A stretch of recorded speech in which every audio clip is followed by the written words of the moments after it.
नमस्कार दोस्तों। भारत का जो कंपैरिजन है हाल ही में इसराइल के साथ बहुत ज़्यादा हो रहा है, क्योंकि इसराइल पर हमास ने जिस तरीके से अटैक किया था 1.5 साल पहले, वैसे ही थोड़ी बहुत घटना ये दिख रही है जहाँ पे जो सिविलियंस हैं, मतलब आम जो लोग होते हैं, उन पर अटैक किया था इसराइल के यहूदी लोगों पर। वैसा ही आज अटैक हुआ है हमारे पहलगाम में, कश्मीर में।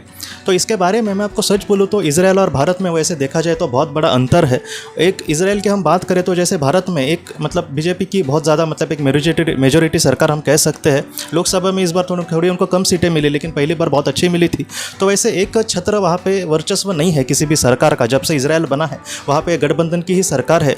लेकिन इसराइल जो हमसे ज़्यादा बहुत ज़्यादा उसमें प्लस पॉइंट है वो ये है दोस्तों कि वहाँ पर उनके ही विरोध करने वाले बहुत कम लोग हैं। जैसे नेतन्याहू का कोई फैसला उनको ठीक नहीं लगा तो हमारे जैसे यहाँ पे मोदी को एकदम विलन बना देंगे, जिनको उनकी बात ठीक नहीं लगती। वैसे वहाँ पे नहीं किया जाता। खासकर आंतरिक जो मुद्दे हैं वहाँ पर उनमें मतलब एक दूसरे में नोकझोंक हो सकती है, एक दूसरे का विरोध हो सकता है। लेकिन वहाँ पर जब देश की बात आती है तब कोई भी बड़े फैसले को वो लोग इस तरीके से विरोध नहीं करते जैसे भारत में करते हैं।